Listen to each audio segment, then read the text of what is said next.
Halo, di video hari ini saya akan menunjukkan kepada Anda cara mengatur Nikon Z30 Anda untuk pertama kalinya.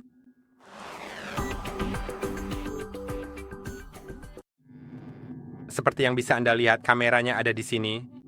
Dan hal pertama yang perlu Anda lakukan tentu saja menyalakannya dengan menggeser saklar ini ke sisi kanan. Sekarang kameranya sudah menyala dan sebenarnya Anda tidak perlu melakukan apa-apa lagi. Tapi mari kita masuk ke menu karena kita harus mengatur beberapa hal sebelum mulai. Jadi hal pertama yang paling penting pada kamera adalah masuk ke pengaturan di sini. Setelah Anda masuk ke menu, turun ke menu setup, lalu gulir ke bawah sampai Anda menemukan zona waktu dan tanggal.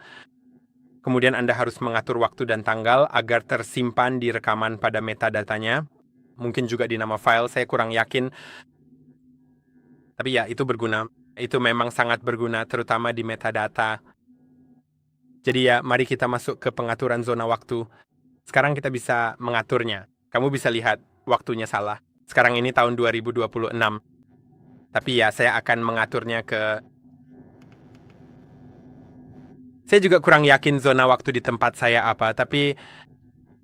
Saya cukup yakin mungkin +1, tapi itu juga bisa berubah. Kamu tahu, tergantung daylight savings. Tapi mari kita masuk ke pengaturan tanggal dan waktu dan atur di sana. Jadi pertama tahunnya kita atur ke 26, lalu bulannya. Sekarang ini bulan 6 dan sekarang hari pertama di bulan ini.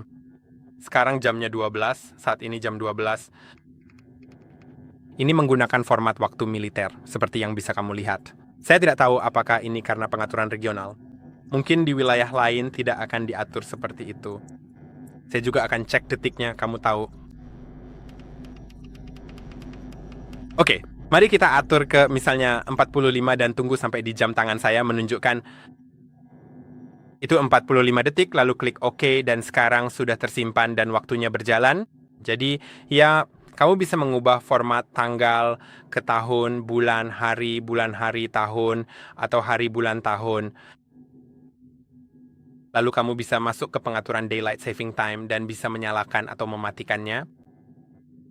Saya akan menyalakannya karena saya memang menggunakan Daylight Saving, tapi tidak, maaf. Jika saya menyalakannya, mematikannya, dan jika saya menyalakannya, saya sebenarnya tidak begitu mengerti. Ya, tapi kamu tuh hanya perlu cek waktu saat Daylight Saving, kamu harus menyesuaikannya, mungkin begitu. Dan jadi ini adalah pengaturan terpenting yang harus diatur setelah kamu sampai di sana, dan selain itu, semuanya berjalan dengan baik. Tentu saja, kamu bisa misalnya mengganti bahasa di sini jika perlu, dengan masuk ke menu pengaturan, ke kanan, lalu ke bahasa. Sekarang kamu bisa mengubahnya. Ada beberapa pilihan berbeda, kan? Saya akan tetap menggunakan bahasa Inggris, tentu saja.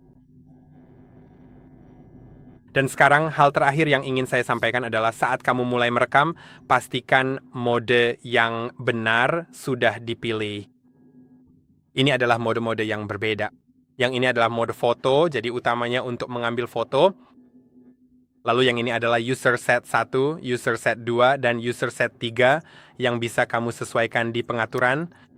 Ini adalah mode manual sepenuhnya. Ini adalah mode otomatis. Ini menurut saya bahkan lebih otomatis karena juga menyesuaikan seperti yang bisa kamu lihat di sini. Jika saya atur ke auto, dia menampilkan aperture-nya. Secara teknis saya bisa mengaturnya ke sesuatu, kan? Dan jika saya atur ke S, dia juga secara otomatis menyesuaikan aperture-nya. Lalu P juga merupakan mode yang berbeda. Mungkin akan saya jelaskan di video lain karena saya sendiri belum terlalu paham semua mode ini. Dan saya harap video ini bermanfaat. Jangan lupa untuk like dan subscribe, dan sampai jumpa di video berikutnya.